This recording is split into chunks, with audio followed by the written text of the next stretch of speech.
Assalamualaikum warahmatullahi wabarakatuh. Alhamdulillahilladzi arsala rasulahu bil huda wa dinil haqq liyudhhirahu ala dini kullihi walau karihal musyrikun. Asyhadu an la ilaha illallah wahdahu la syarika lah wa asyhadu anna Muhammadan abduhu wa rasuluhu amma ba'd. وقال الله تعالى في القرآن الكريم أعوذ بالله السميع العليم من الشيطان الرجيم يا أيها الذين آمنوا اتقوا الله حق تقاته ولا تموتن إلا وأنتم مسلمون. Hadirin ibu-ibu, bapak-bapak, saudara-saudara kaum muslimin, jemaah salat maghrib dan kajian rutin yang dimuliakan dan dicintai Allah Subhanahu wa taala. Alhamdulillah, dalam keadaan apapun kita senantiasa merasa bersyukur pada Allah Subhanahu wa taala atas seluruh nikmat yang Allah berikan kepada kita, yang Rasulullah sebutkan ajib, takjub, heran kondisi orang-orang yang beriman ketika mereka diberikan nikmat oleh Allah Subhanahu wa taala. Mereka pandai bersyukur. Ketika mereka diuji oleh Allah Subhanahu wa taala, mereka pandai bersabar. Mudah-mudahan kehadiran dan keberadaan kita ini menjadi bagian catatan-catatan kebaikan yang akan memberatkan timbangan kebaikan kita di yaumul hisab, mizan syar'i, di padang mahsyar nanti, di perhitungan hisab amal-amal yang kita lakukan semasa hidup di dunia ini, insyaallah. Ibu bapak, saudara-saudara yang dimuliakan dicintai Allah Subhanahu wa taala, malam ini topik pembahasan kita adab kita sebagai umat Rasulullah Muhammad SAW kepada Nabi kita Rasulullah Muhammad sallallahu alaihi wasallam.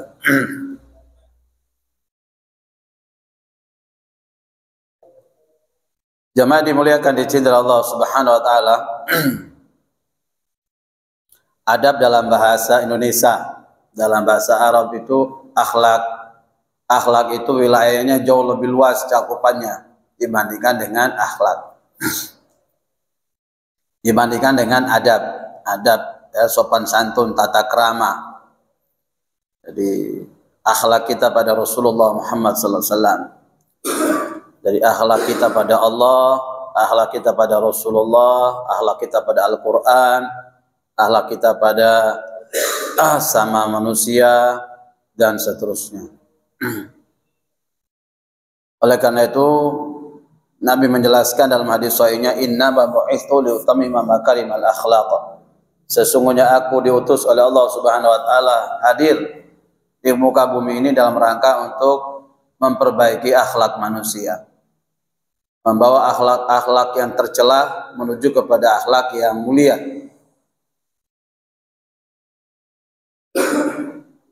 Menggantikan akhlak-akhlak yang sayyi'ah, yang buruk, akhlak-akhlak jahiliyah menjadi akhlak-akhlak yang islami, akhlak yang diridhai oleh Allah Subhanahu wa taala. Nah, jemaah dimuliakan dicintai Allah Subhanahu wa taala, bagaimana akhlak kita, adab kita terhadap Rasulullah Muhammad sallallahu alaihi wasallam.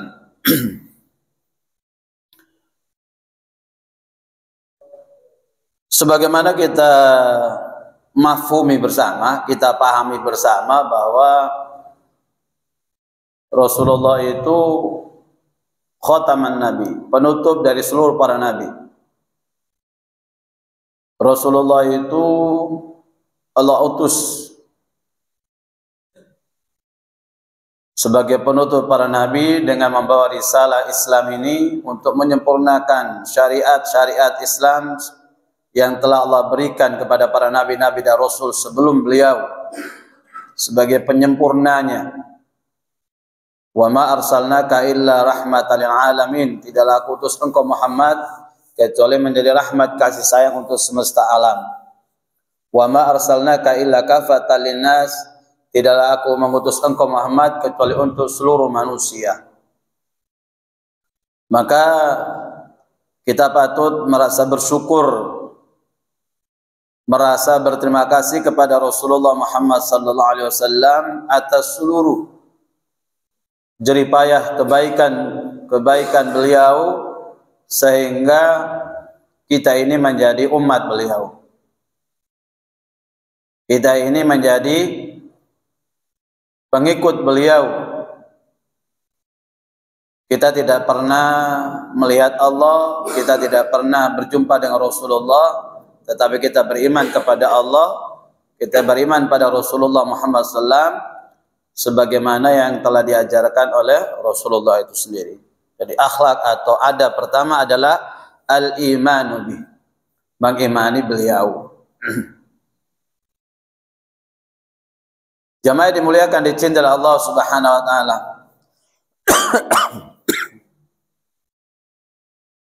Allah menjelaskan dalam banyak ayat, di antaranya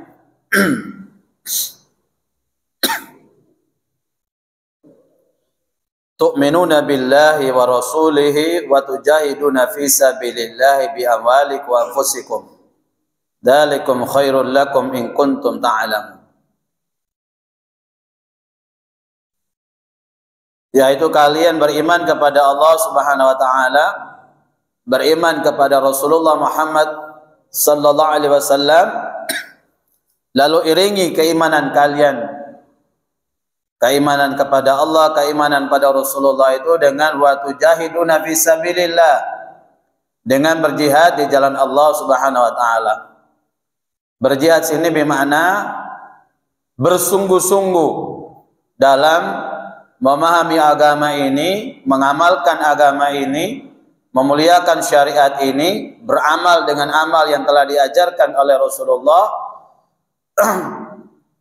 agar kemudian kita bisa menjadi orang-orang yang mendapatkan kemuliaan dari Allah Subhanahu wa taala. Hidup kita diberikan keberkahan, kebaikan, rahmat dari Allah Subhanahu wa taala. Bagaimana kita bersungguh-sungguh dengan agama Allah ini, wa tujahidu fi sabilillah ini bi amwalikum wa anfusikum, dengan cara mengorbankan harta kita dan jiwa kita untuk agama Allah.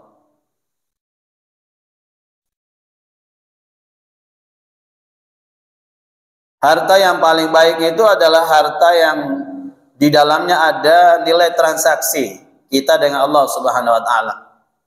Ada bisnis antara kita dengan Allah Subhanahu wa taala. Ya ayyuhalladzina amanu hal adullukum ala tijaratin tunjikum min adabin alim. Wahai orang-orang yang beriman, maukah aku tunjukkan kepada kalian suatu perdagangan, satu bisnis yang dahsyat, super keuntungannya,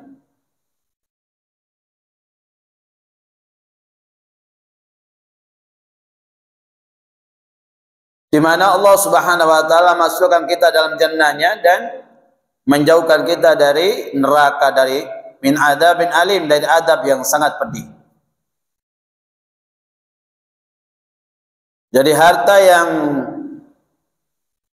kita manfaatkan dalam kesungguh-sungguhan kita di jalan Allah Subhanahu wa taala,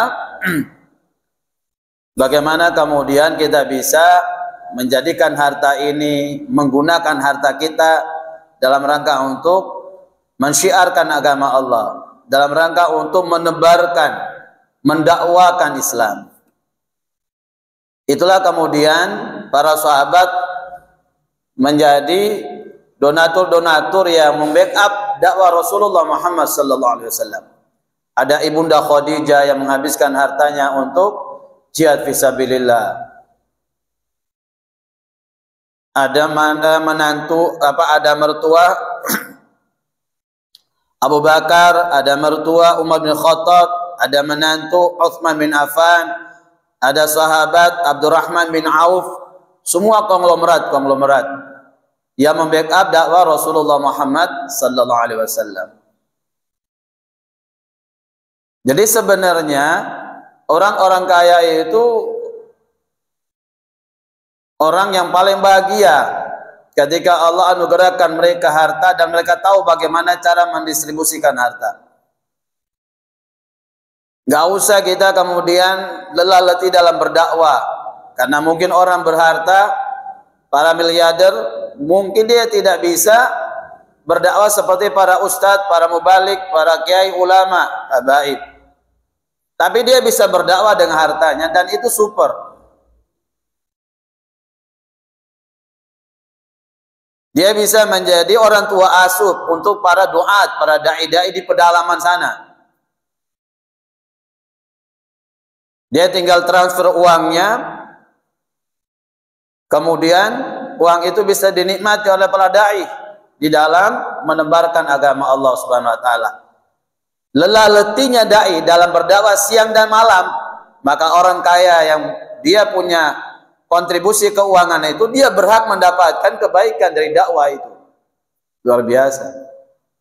Orang kayanya lagi tidur, ustadznya lagi dakwah, masuk ke pedalaman, turun lembah, menyeberangi sungai, seperti dai-dai Hidayatullah, dai-dai Dewan Dakwah, Masya Allah, luar biasa. Kita mah masih enak di sini, dekat, jalannya juga lurus, aspal, paling gangguannya ya kemacetan, hujan, itu aja. Tapi mereka Masya Allah berhadapan dengan keliaran alam, keganasan binatang-binatang buas, belum lagi kemudian ketidakterimaan orang-orang non-muslim melihat dakwah berkembang di wilayah mereka.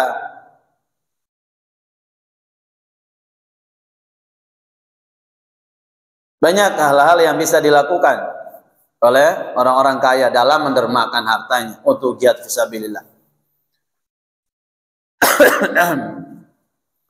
Mengentaskan orang-orang miskin, membantu anak yatim. Karena itulah kemudian Allah bertanya, "Ara'aital ladzi yukadzibu biddin?" Tahukah kalian siapakah orang-orang yang mendustakan agama? Para penjahat, pembegal dalam agama ini. Fadzalikal ladzi yad'ul yatim, yaitu mereka yang menghadik anak yatim, wala yahuddu ala ta'amil miskin, dan mereka tidak menganjurkan memberikan makan orang-orang miskin. Bagaimana cara memberi orang miskin makan? Ya dengan mengeluarkan uang itu, membelikan beras dan seterusnya, agar orang-orang miskin bisa makan.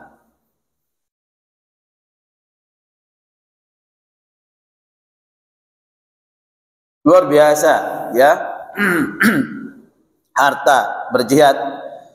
Jadi iman kepada Allah, iman kepada Rasulullah itu berbanding lurus dengan kesungguh-sungguhan kita di jalan Allah Subhanahu wa taala.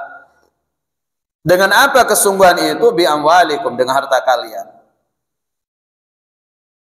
Maka ketika dalam perang Khandaq, suasana yang kelaparan melanda di mana-mana, musim kemarau panjang, medan yang dituju dalam perang juga luar biasa susah sukarnya. Maka ketika Rasulullah kemudian mengumumkan, siapakah di antara kalian wahai para sahabat yang mau berdagang berbisnis dengan Allah Subhanahu wa taala? Datanglah Abu Bakar, mertua Nabi. Saya Rasulullah, semua harta saya berikan, saya infakkan untuk jihad fisabilillah. Nah, bagaimana dengan urusan keluargamu? Allah wa Rasul, jaminan saya. Allah dan Rasul sebagai jaminan saya. Datang lagi Umar bin Khattab, mertua Rasulullah, memberikan separuh dari hartanya. Dan Umar mengatakan, wallahi saya tidak bisa dan tidak akan pernah melampaui kebaikan Abu Bakar. Separuh hartanya Umar diberikan kepada Rasulullah untuk menghadapi perangan yang luar biasa. Jemaah dimuliakan, dicintai Allah Subhanahu wa taala. Sama saja, Bapak Ibu datang ke masjid ini, masukkan uangnya di kotak infak, uangnya digunakan untuk takmir, untuk kebersihan, keharuman masjid, agar kemudian Bapak Ibu sholat dengan khusyuk, dengan tumaknina. Uangnya digunakan untuk membayar marbot yang membersihkan kebersihan ini, uang itu digunakan untuk mobilisasi dakwah, memberikan bantuan kepada para dai-dai untuk bensinnya, untuk ala kadar jamaah menikmati snack-snack atau mungkin ada hidangan makanan dan yang lainnya, untuk bayar listrik dan yang lain-lainnya. Itu adalah harta yang luar biasa. Bi amwalikum wa anfusikum. Dengan jiwa kita. Jiwa ini kita korbankan. Satu saat ketika agama membutuhkan jiwa kita, maka kita dengan ikhlas akan berkorban, akan menginfakkan harta jiwa kita untuk sebuah kematian yang indah. Maka Nabi mengatakan, wajib bagi kalian umat Islam memiliki niat untuk berjihad, berperang melawan orang kafir, sekalipun kalian harus mati di atas tempat tidur atau di atas ranjang. Kalau memang belum waktunya kita berperang dengan orang kafir. Dan Nabi menjelaskan tanda-tanda pertemuan dalam sebuah peperangan akbar di akhir zaman, yaitu peperangan orang Islam melawan orang-orang Yahudi. Yang pada saat itu kaum Yahudi tunggang langgang, lari terbiri ketakutan, bersembunyi di bebatuan, di kayu, pohon dan semuanya. Dan semua batu kayu pada saat itu Allah izinkan mereka untuk berbicara dengan manusia, dengan bahasa manusia. Ta'ali Abdullah, kemari wahai Allah, orang Islam, bunuh orang Yahudi, bersembunyi di balikku. Katanya mangga, pohon mangga. Katanya batu, katanya pohon ini, katanya bunga ini, dan seterusnya. Ada satu pepohonan yang tidak berbicara, menginformasikan persembunyian orang Yahudi, yaitu pohon gorkok.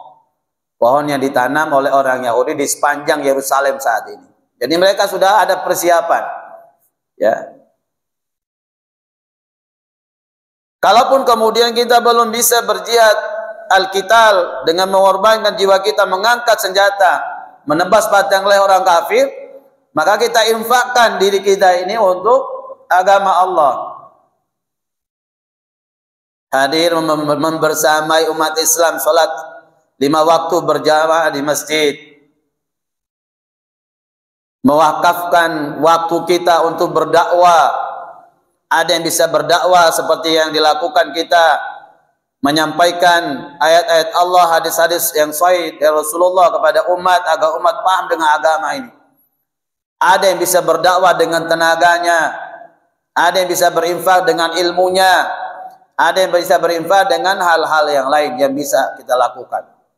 Dan harus, makanya Nabi mengatakan khairun nas anfa'ulin nas, manusia terbaik yang hidup di dunia ini adalah mereka yang punya kontribusi kebaikan yang dinikmati oleh orang banyak. Kalau ibadah-ibadah mahdhah sifatnya, itu kebaikannya untuk kita. Kita sholat untuk kita, nggak mungkin kita kasih pahala sholat untuk orang lain. Kita puasa, kita haji, kita umroh, tilawatil Quran dan lainnya, kebaikannya untuk kita. Nah, bagaimana kebaikan yang kita rasakan ini ditularkan, diviruskan juga kepada orang lain. Nah, itulah manusia yang terbaik. Ketika dia sudah rutin sholat berjamaah di masjid 5 waktu, bagaimana dia bisa mengajak orang lain untuk berjamaah juga? Nah, itu orang terbaik. Harusnya kita iri pada teman-teman kita jamaah tabligh, masya Allah, dari rumah ke rumah itu. Modal ilmunya nggak seberapa mereka. Kitab andalannya Fadhail Amal. Nggak pakai Sahih Bukhari, Sahih Muslim, nggak pakai Fadhail Amal. Tapi mereka masya Allah punya kelebihan, yaitu tidak punya rasa malu. Datang ke orang Islam, ke rumah-rumah, ayo mari ke masjid, sholat bersama di masjid. Itu orang yang paling luar biasa, orang yang paling hebat itu. Kita sudah bisa mengaji, bagaimana agar kemudian kita bisa mengentaskan buta huruf Al-Quran. Orang nggak bisa ngaji itu bagaimana kita ajarkan bisa ngaji. Nah, itu orang terhebat.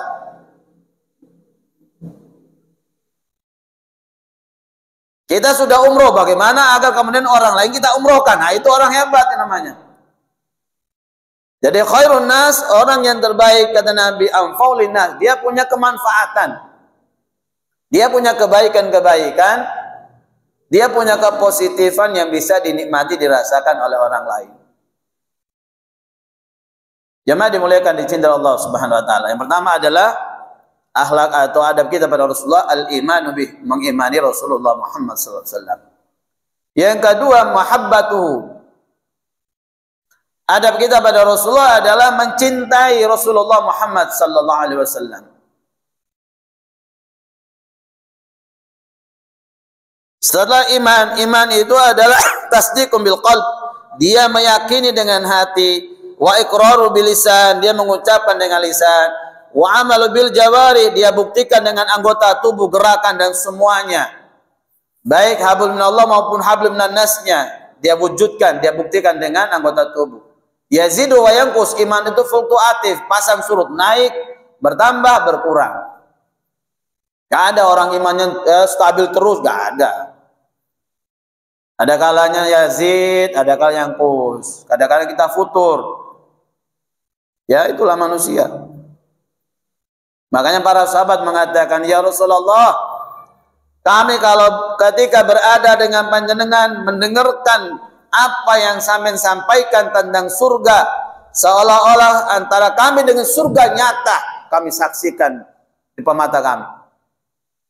Ketika engkau cerita tentang neraka, dahsyatnya, ngerinya, kami punya rasa takut yang luar biasa, seolah-olah neraka depan mata kami. Tapi kenapa ya ketika kami berinteraksi dengan keluarga kami, bermain dengan anak istri kami, sibuk dengan dunia kami, kenapa kami lupa semua itu? Ya begitulah manusia. Iman kadang naik, kadang turun. Nah, cara kita hadir dalam pengajian ini bagaimana? Bagian dari mengecas keimanan kita. Kita kalau nggak hadir ke pengajian, maka iman kita turun. Kalau nggak paham dengan agama dan seterusnya, bagaimana kita bisa beramal, beribadah dengan selamat? Mahabbatu, kita mencintai Rasulullah Muhammad sallallahu alaihi wasallam. Nabi mengatakan, la yu'minu ahadukum hatta akuna habba ilaihi min walidihi wa waladihi wan nasi ajma'in. La yu'minu ahadukum, tidak akan beriman salah seorang di antara kalian umatku, ya, hatta akuna ahabba ilaihi, sampai dia menjadikan aku Muhammad lebih dia cintai di dalam hidup ini. Min walidihi, dibandingkan kecintaannya kepada bapaknya. Wa waladihi, dibandingkan cintanya dia pada anaknya. Wan nasi ajma'in, dan cintanya dia kepada seluruh manusia. Silakan dibuka di dalam surat At-Taubah ayat 24 itu. Qul in kana aba'ukum, dan seterusnya itu. Ya. Katakanlah jika bapak-bapak kalian, aba'ukum wa abana'ukum, anak-anak kalian, wa azwajukum, istri-istri kalian, wa ashiratukum, keluarga-keluarga kalian, wa amwalun iftaraftumuha, perdagangan, bisnis, ya, apartemen, villa, bangunan megah yang kamu usahakan, ya. Itu jauh lebih kalian cintai, ya, lebih kalian cintai dibandingkan Allah dan Rasulnya. Fatarabbasu, saya enggak, tunggu waktunya kehancuran.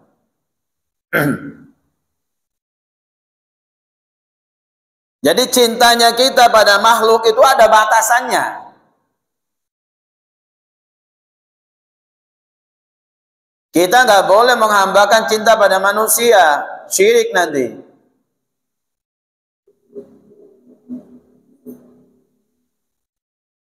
Bagaimanapun ya, kita ini diperintahkan berbakti kepada kedua orang tua kita, sampai orang tua kita kafir, berbeda agama pun, wajib bagi kita berbuat baik, berbakti kepada mereka dalam urusan dunia.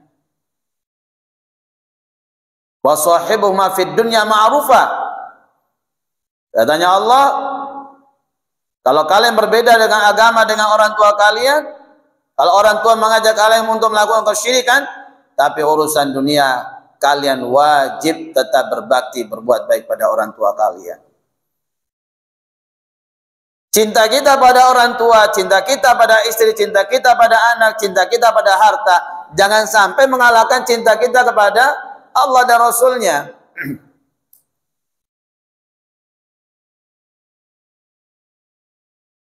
Banyak orang cinta terhadap dunia, sibuk dengan dunia, dan diabaikan.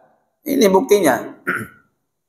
Dia lebih cinta dunia dibandingkan cinta dia dengan Allah dan Rasulnya.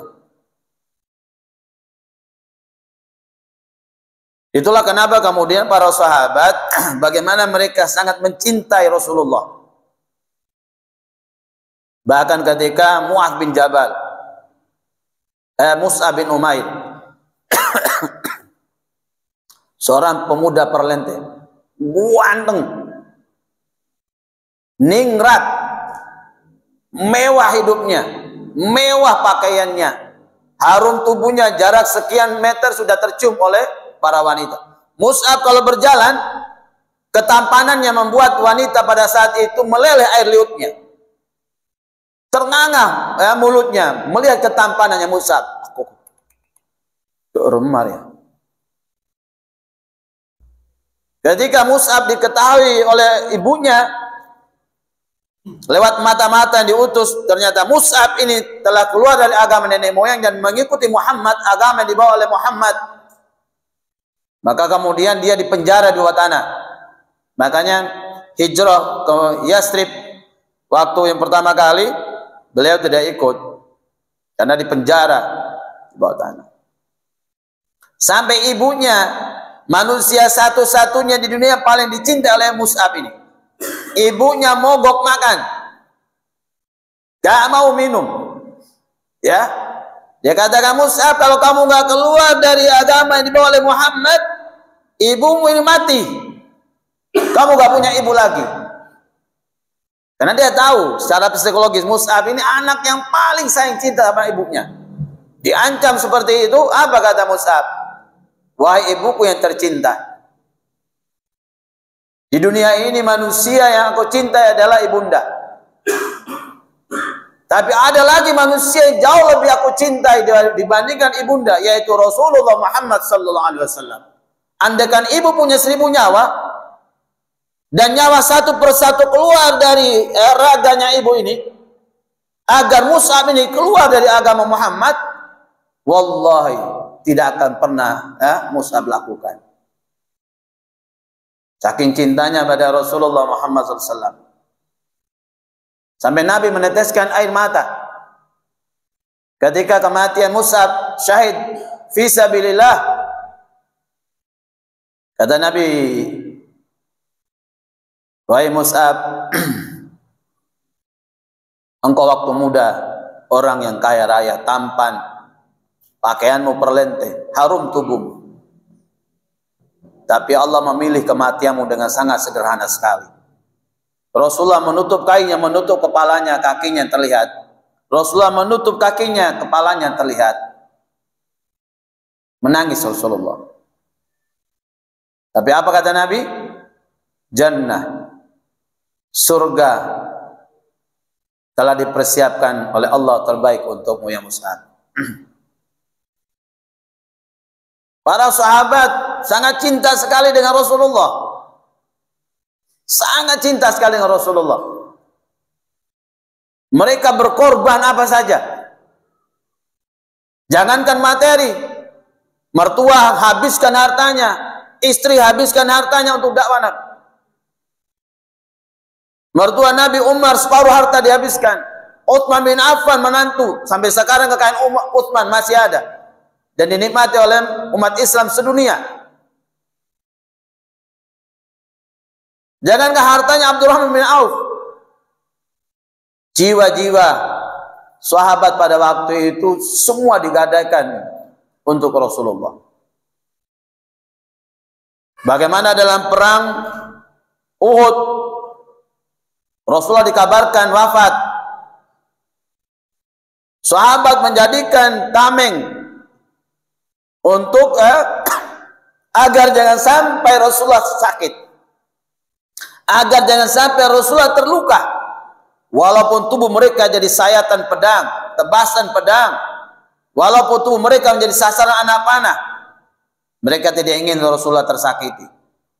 Walhasil Rasulullah pada saat itu patah gigi gerahmnya, darah bercucuran. Sangat cinta sekali para sahabat.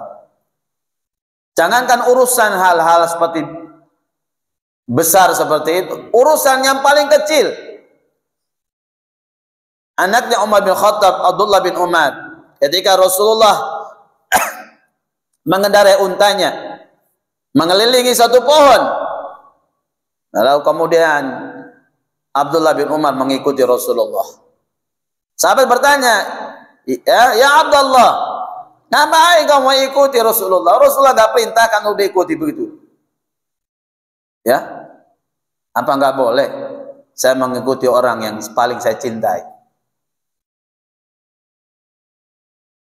Makanya mustahil, Pak, mustahil jemaah sekalian, ada dari agama ini, ya, ada dari agama ini, ada dari syariat ini, ya, yang tidak dilakukan oleh para sahabat dan umat ini melakukannya. Aneh itu. Sahabat itu orang paling cinta dengan Nabi. Gerak-gerik Nabi itu diikuti. Gerak-gerik Nabi itu diikuti. Kok ada bagian dari agama ini, bagian dari syariat ini yang kemudian sahabat luput, nggak melakukannya? Padahal mereka adalah orang yang terbaik. Zaman yang terbaik, kata Nabi. Manusia yang terbaik, yang menyaksikan dan bertemu langsung dengan Rasulullah. Apa saja dilakukan Nabi diikuti oleh para sahabat. Makanya aneh, ada dari umat ini merasa lebih hebat, merasa lebih pintar dari sahabat. Sahabat yang ngelakoni, mereka ngelakoni. Aneh. Walaupun atas dasar berbagai macam alasan alibi apapun, ya, jamaah dimuliakan, dicintai Allah Subhanahu wa taala. Sahabat itu orang yang paling mencintai Nabi. Ya. Jamaah dimuliakan, dicintai Allah Subhanahu wa taala. Kemudian ta'dhimuhu. Adab yang berikut adalah mengagungkan Rasulullah Muhammad sallallahu alaihi wasallam.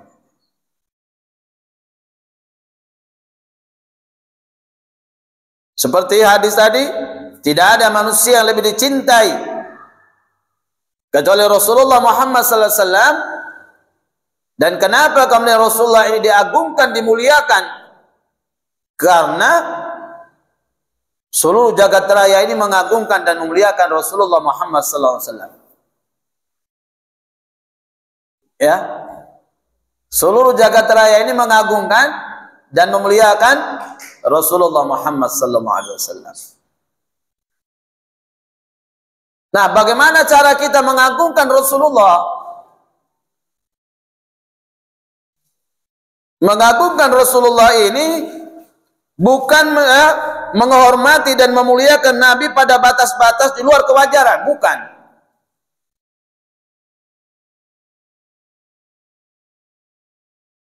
Nabi gak mau gila hormat, Nabi gak mau. Ya.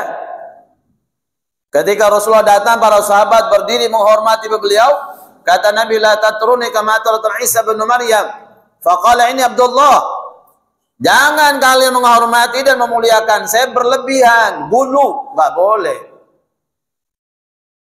Ya, ini kalau orang paham begini, nggak mungkin ada kemudian cuci tangannya kiai diminum, basuh kakinya kiai diminum, sisanya rebutan, nggak mungkin.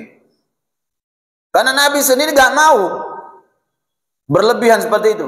Jangan kalian menghormati dan memuliakan aku berlebihan seperti orang-orang Nasrani memuliakan memuliakan Isa bin Maryam sampai mengangkat Isa bin Maryam menjadi Tuhan, menjadi anak Tuhan.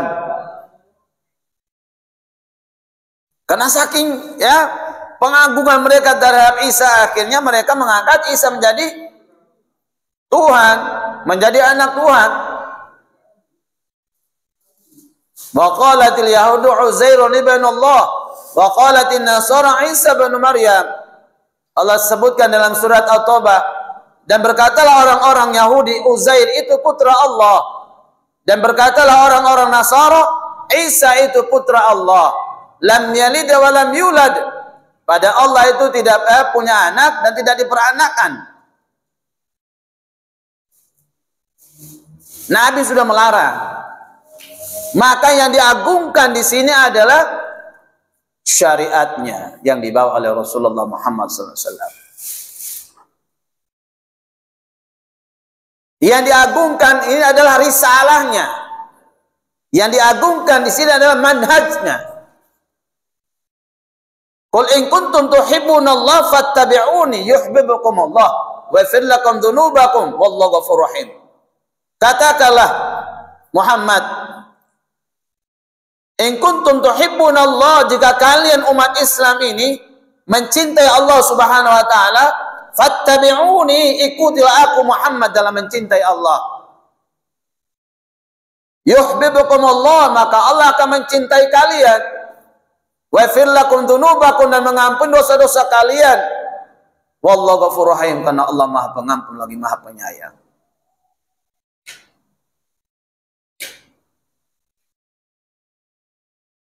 Mengagungkan adinul Islam, mengagungkan syariatnya, risalah dakwanya, manhaj yang dibawa oleh Rasulullah Muhammad sallallahu alaihi wasallam. Huwallazi arsala rasulahu bil huda wa dinil haqq liyuzhira ala dini kulli walau karihal musyrikun. Dia Allah, huwallazi arsala rasulahu bil huda. Dialah Allah yang telah mengutus Rasulnya Muhammad sallallahu alaihi wasallam hadir di bumi ini membawa hidayah wa dinil haqq, dan memperkenalkan kepada kita agama yang benar, agama yang haqq, lizhiru ala dini kulli, agar Allah menangkan agama ini di atas seluruh agama yang lain, walau karihal musyrikun, walaupun orang-orang kafir dongkol. Al-Islamu ya'lu wa la yu'alai. Islam itu tinggi dan tidak ada lagi agama syariat, tidak ada lagi sekte, keyakinan, ideologi yang jauh lebih tinggi daripada Islam, nggak ada. Mengagungkan Rasulullah berarti kita mengagungkan syariat yang dibawa oleh Rasulullah Muhammad SAW. Maka Nabi mengatakan, faqala ini Abdullah, jangan kalian menyanjung, memuliakan, menghormati aku berlebih-lebihan seperti orang Nasara terhadap Isa bin Maryam. Faqala ini Abdullah, katakan aku adalah hamba Allah. Bedanya aku dengan kalian, aku diberikan wahyu oleh Allah, diutus menjadi nabi dan rasul, sedangkan kalian tidak. Samanya aku makan dendeng dari kambing, kalian pun makan dendeng dari dari kambing, sami mawon depadu. Jadi yang kita agungkan adalah syariat yang dibawa oleh Rasulullah. Karena kita nggak bertemu dengan Nabi.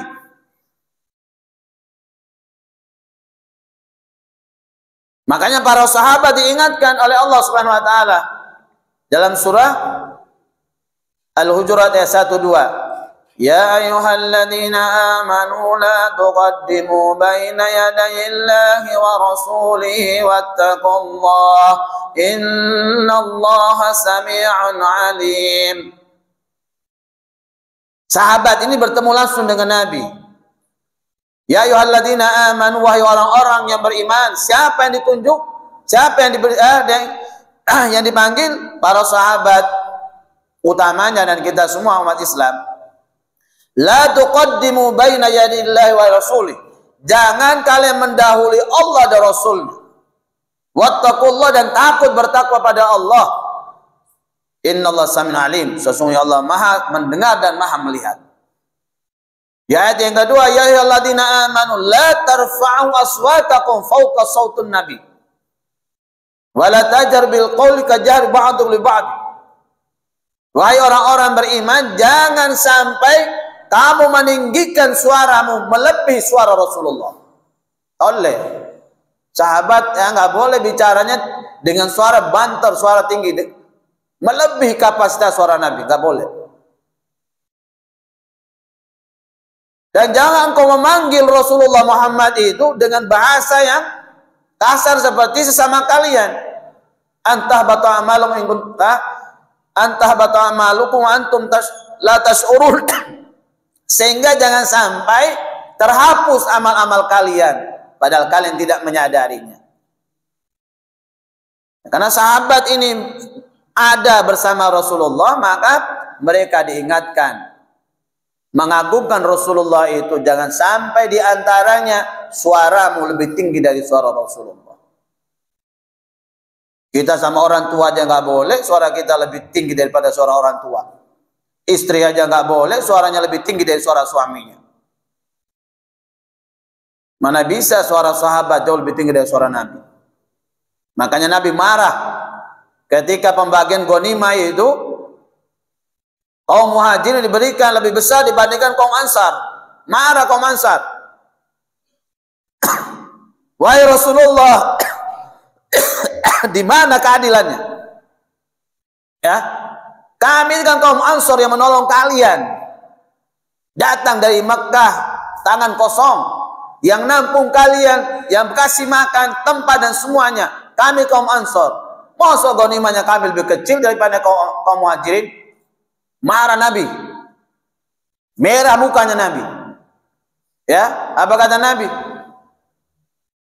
Kalau keadilan saya masih digugat, wallahi tidak ada manusia di muka bumi yang paling bertakwa kecuali aku Muhammad.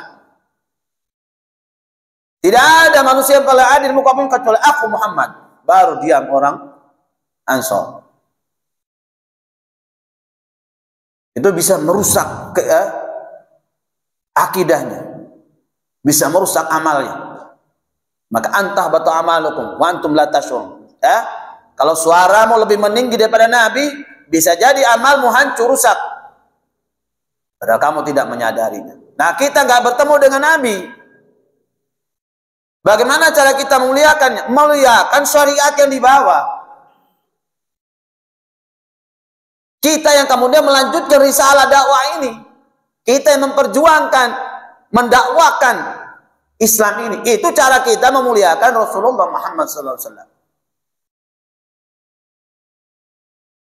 Kita yang menjadi penolong agama Allah. Itu cara kita memuliakan, mengagungkan Rasulullah. Ya ayyuhalladzina amanu kunu ansarallah kama qala Isa bin Maryam lil hawarina man ansari ila Allah. Qala al-hawariyuna nahnu ansarullah.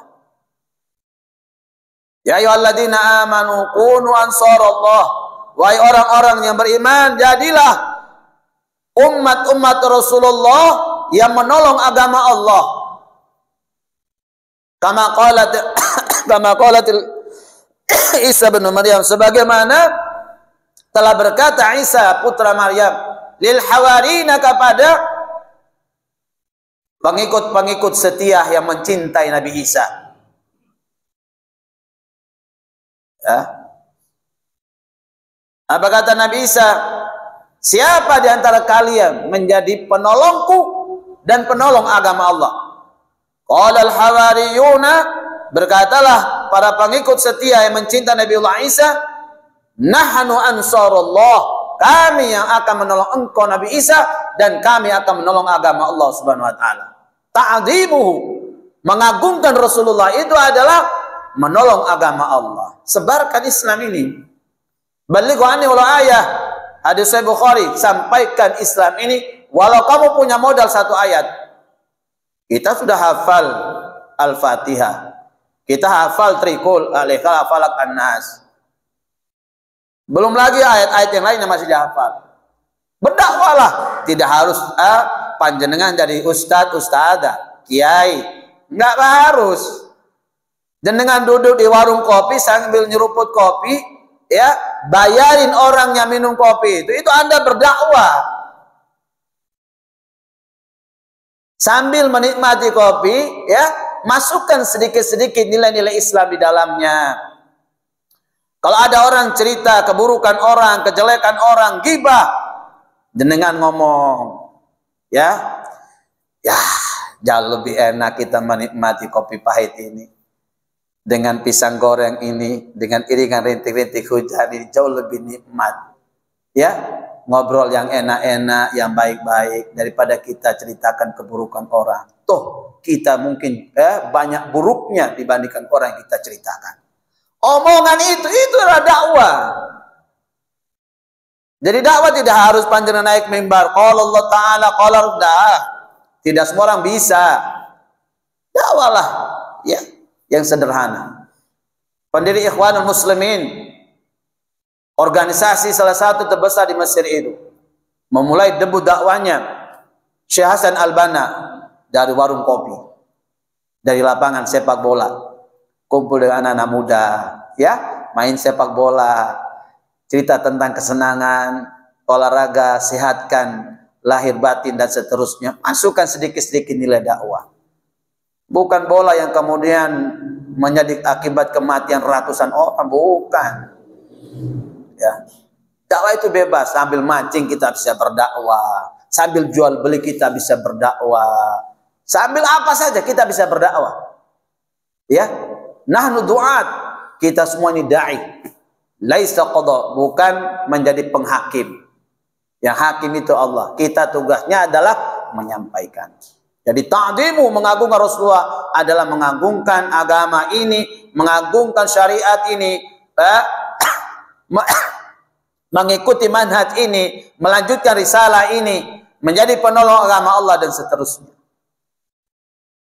Adab yang selanjutnya adalah iktsaru shalawatu alaihi, memperbanyak mengucapkan salawat pada Rasulullah. Adab kita pada Nabi adalah memperbanyak berselawat kepada Rasulullah Muhammad SAW.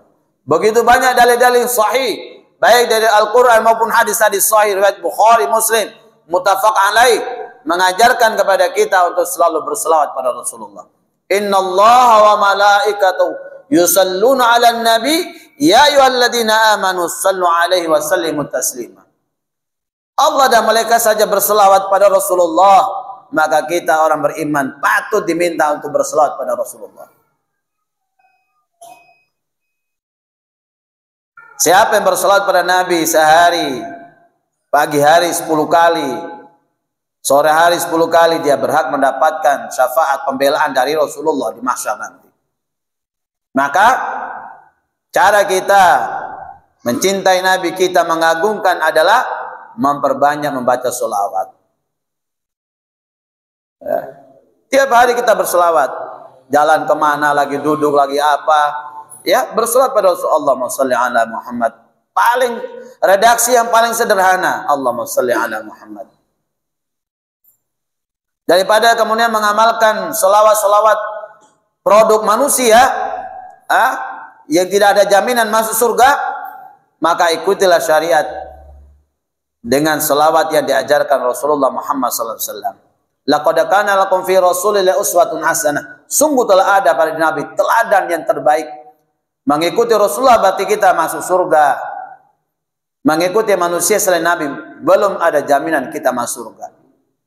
Ketika para sahabat bertanya, ya Rasulullah, panjenengan salah nyuruh kami berselawat di luar sholat. Bagaimana caranya? Kami tahu kalau dalam sholat tasyahud kami tahu caranya selawat. Tapi di luar sholat kami nggak tahu redaksi sholat sholawat derma. Kata Nabi, berselawatlah kalian di luar sholat pada sami mawon seperti kalian berselawat di dalam tasyahud dalam sholat kalian.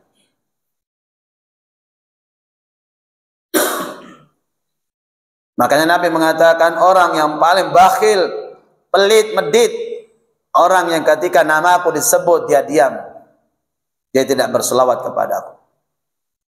Jamaah dimuliakan dicintai Allah Subhanahu wa taala. Insyaallah itu yang bisa kita diskusikan, kita sampaikan, kita bahas pada kesempatan yang berbahagia ini. Ada 1-2 pertanyaan yang mau ditanyakan? Kritik, saran, masukan, saya persilakan. Bismillah.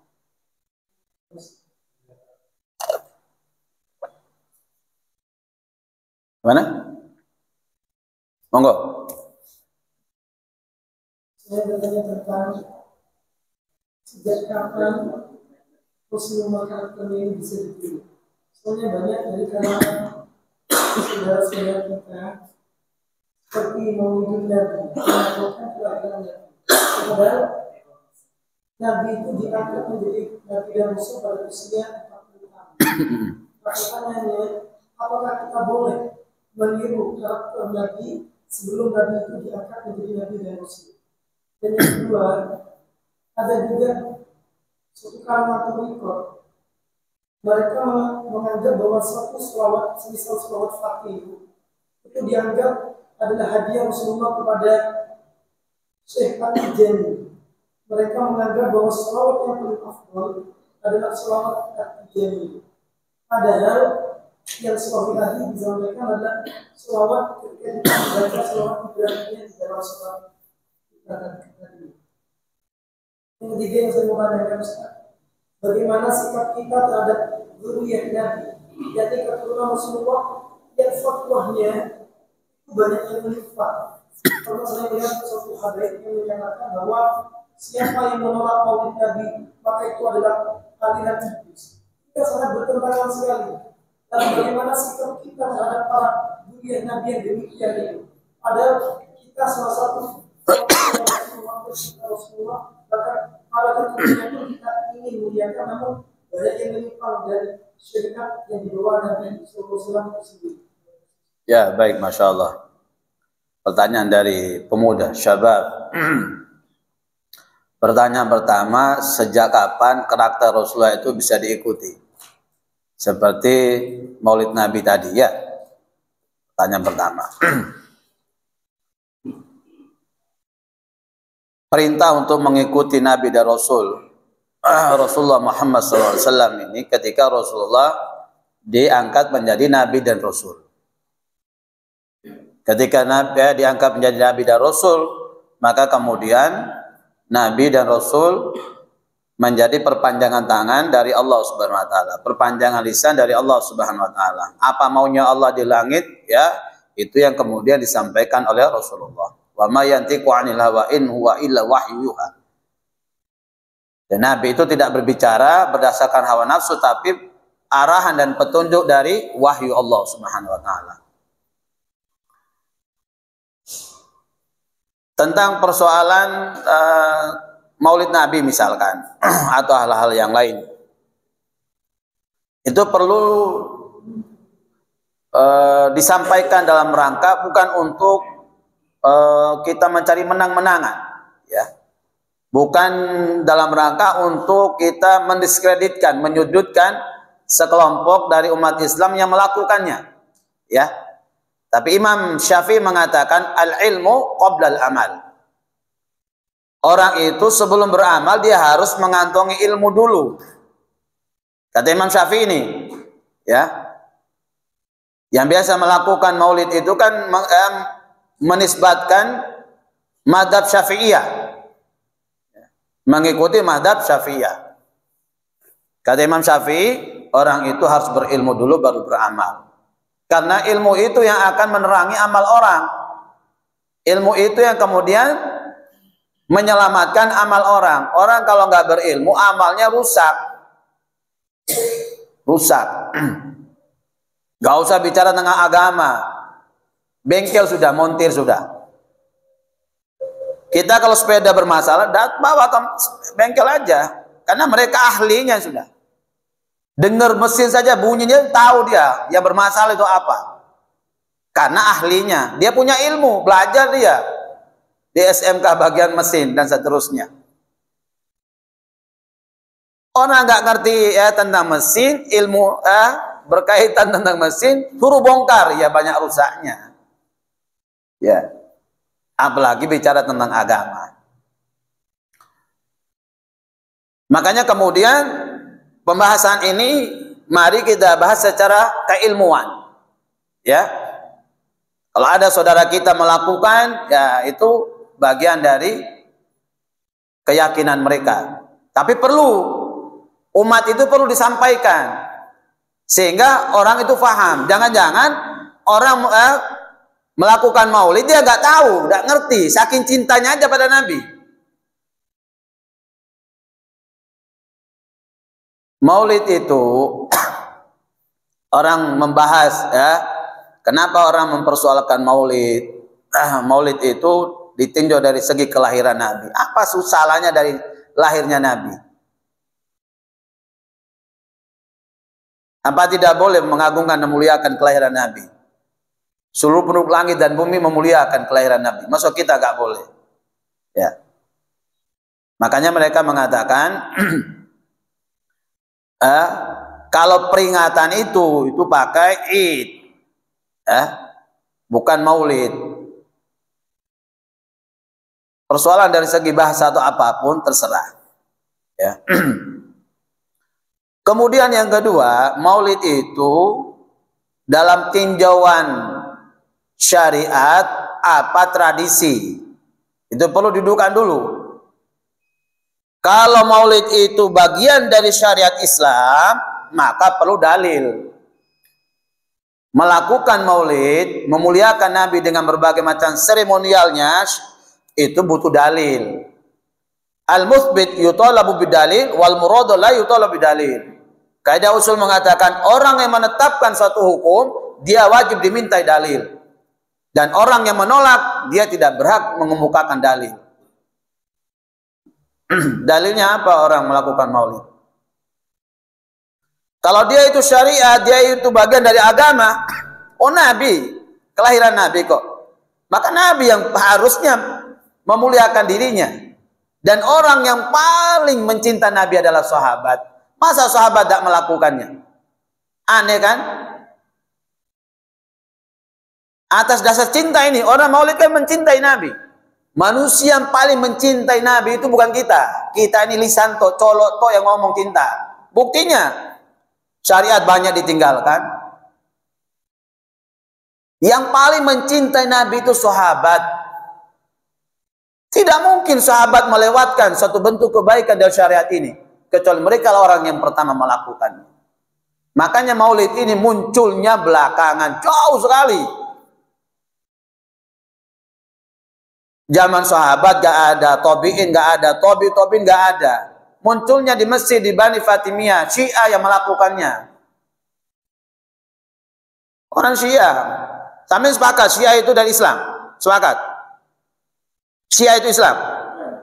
Ya, kalau Syiah bukan Islam, terus ngapain ikut orang Syiah melakukan maulid?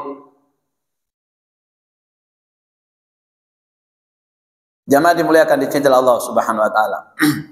Jadi kita harus punya ilmunya, ya. Persoalan nanti kemudian orang berijtihad melakukan ini itu, ya serah. Lana amaluna walakum amalukum la hujjata baina wa bainakum. Bagi kami amal kami, bagi kalian amal kalian, saling menghargai. Ya, saling menghargai. La hujjata bainakum. Tidak ada perdebatan sia-sia di antara kita. Karena mau dibahas tentang maulid ini, bahas tentang Isra Mi'raj, bahas tentang yang lain, enggak akan ada habisnya. Sampai hari kiamat enggak bakal habis. Ya, yang terpenting umat itu dijelaskan. Ya, orang melakukan gini karena alasannya begini. Orang tidak melakukan gini alasannya begini. Sudah selesai. Jenengan mau ikut yang mana? Terserah. Gak bisa Ustadz kayak saya kemudian membawa pada suatu pendapat harus diikuti. Saya ini siapa Pak? Ikut saya, iya kalau masuk surga. Kalau enggak, bodoh-bodoh masuk neraka nanti. Ya, ikut saya nggak ada jaminan. Ikut ulama, Ustadz, Kiai nggak ada jaminan. Ikut Rasulullah pasti jamin masuk surga. Nah, siapa yang paling tahu tentang Nabi? Ya para ulama. Nah, makanya kan ada ulama yang sahih, ada ulama yang su, ya, ulama yang benar, ulama yang rusak, jelek dan seterusnya. Ya, yang pertama. Pertanyaan yang kedua apa tadi?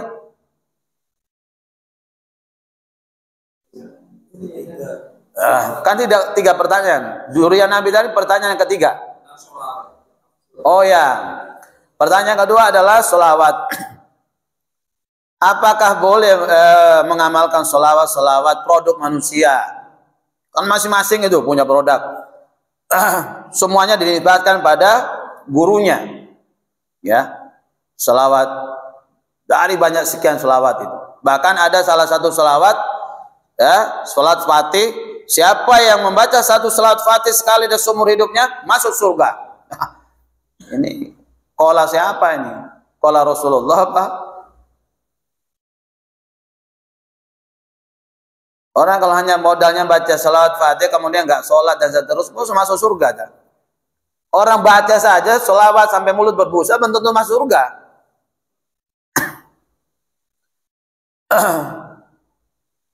Ketika kita membaca sholawat, saya secara pribadi, ya, karena sholawat ini adalah bagian dari syariat,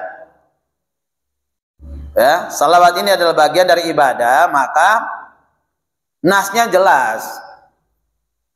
Kalau urusan ibadah, urusan syariat, ya, SOP-nya dari langit. Kita ini ikut, kita ini taat melakukannya. Sami'na wa ata'na, dengar, taat menjalankannya. Nggak boleh berkreasi.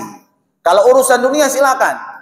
Mau ciptakan HP apa, produk apa, mau gini-gini, urusan dunia bebas. Antum a'lamu bi umuri dunyakum. Kalian lebih ngerti, lebih fasih tentang urusan dunia kalian. Kalau ada urusan persoalan agama, tanya padaku, kata Nabi. Ya. Bebas mau pakai mic, bentuknya apa bebas. Zaman Nabi nggak ada bidah. Bidah itu dalam urusan agama, ibadah, bukan urusan dunia. Ya, maka saya lebih condong kepada nas-nas yang jelas sudah.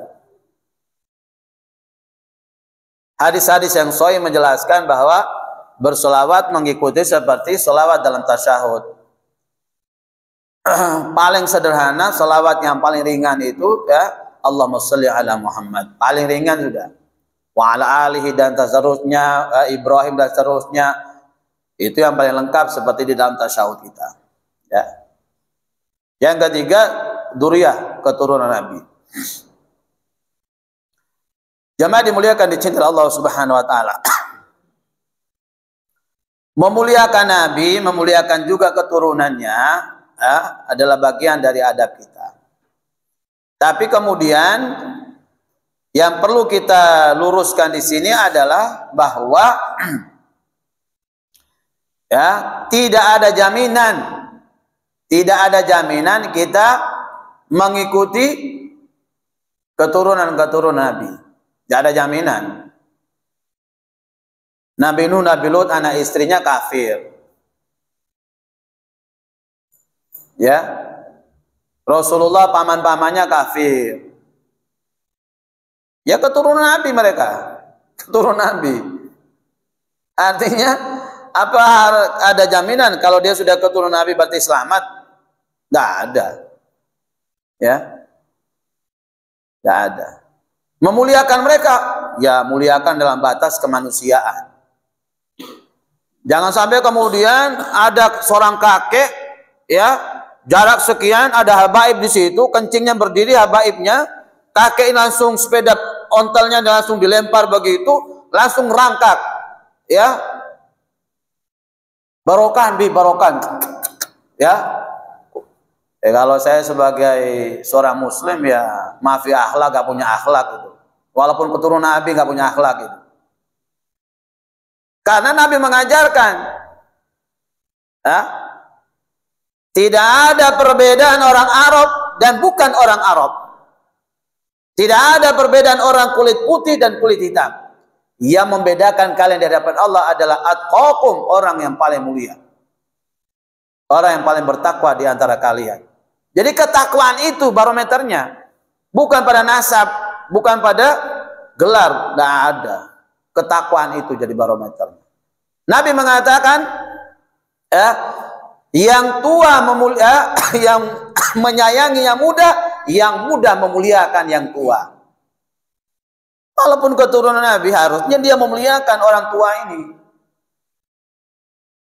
Begitu perintah Nabi. Ya. Nah, karena kita ini dikondisikan, dikonsep seperti ini, akhirnya kita kebablasan. Saya rukyah ditiris, kerucil.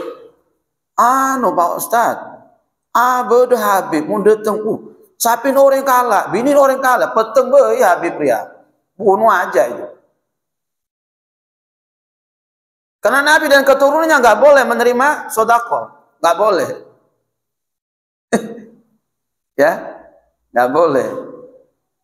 Kalau sapinya orang diambil, kan dolim namanya, nyuri namanya. Karena Habib, istri orang ambil, bunuh aja sekalian. Ya.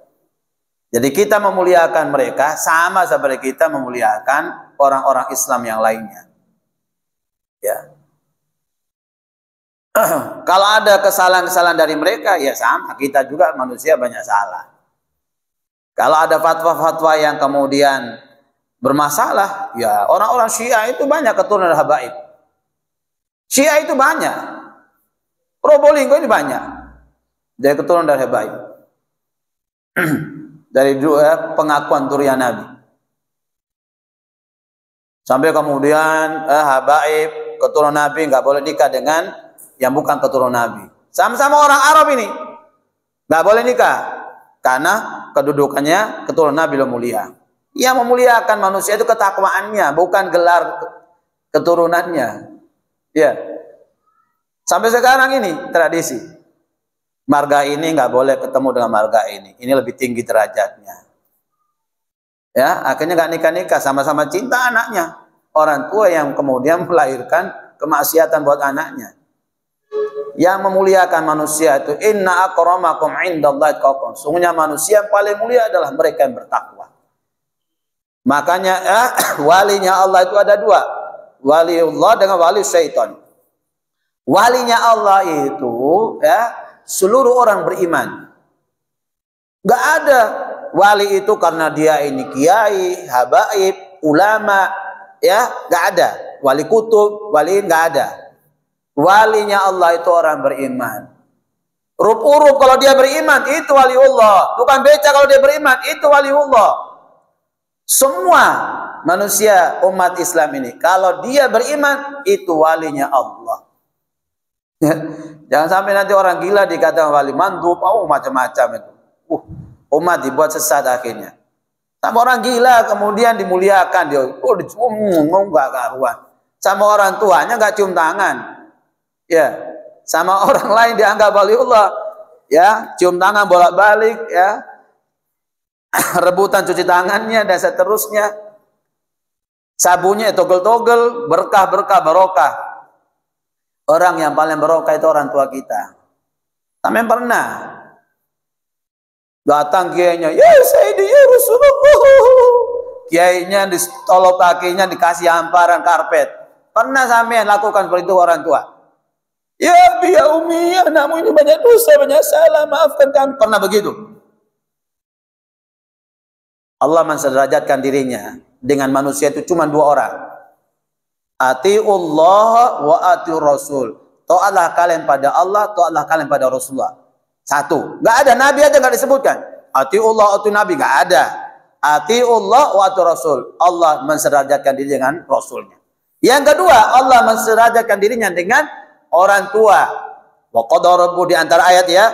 Wa qadara rabbuka la ta'budu illa iyyahu wa bil walidaini ihsana. Imma yablughanna 'indakal kibra ahaduhuma aw kilahuma fala taqul lahumu uff wa la tanharhuma wa qul lahumu qawlan karima.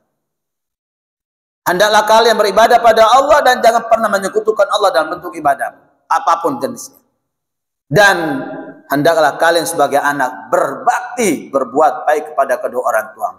Bila salah satu atau dua-duanya sudah manula, Jangan sekali-kali kau mengatakan ahcis wala tanharhuma, dan kau bentak kedua orang tuamu. Wa qul lahuma qawlan karima, dan bertutur kata pada kedua orang tuamu dengan kata lemah lembut. Pakai bahasa kormo injit sama orang tua. Beni kakek, beun. Anak kurang ajar itu namanya. Ngomong sama orang tua itu pakai bahasa kormo injit. Kita sama kiai, sungkumnya gak karuan. Sama orang tua gak sungkan, kurang ajar itu anak itu. Orang paling keramat itu orang tua. Ya, jadi sekali lagi pertanyaan tadi, kita memuliakan dzurriyyah Nabi, keturunan Nabi pada batas-batas kemanusiaan. Wong kakeknya dimuliakan berlebihan, tidak mau kok. Ya, ketika dzurriyyah Nabi punya salah, ya manusia, mahalu khoto, tempatnya salah, khilaf sudah manusia ini. Gak keturunan Nabi, orang biasa, pada sami mawon. Ikuti yang baik, tinggalkan yang buruk. Gak ada orang yang kemudian suci seperti Nabi, maksum, gak punya dosa, benar, gak ada. Nabi tok sudah, keturunan Nabi saja gak ada jaminan. Nabi tok manusia maksum. Maka kita mengikuti, menghormati, memuliakan dzurriyyah Nabi, keturunan Nabi, sama seperti kita muliakan umat Islam yang lain. Karena kemuliaan orang tergantung dari nilai ketakwaan orang itu, hamba itu terhadap Allah Subhanahu wa taala. Jazakallahu khairan atas semuanya. Aqulu qouli hadza wa astaghfirullahal ghafurur rahim. Subhanakallahumma wa bihamdika asyhadu an la ilaha illa anta astaghfiruka wa atubu ilaik. Assalamualaikum warahmatullahi wabarakatuh.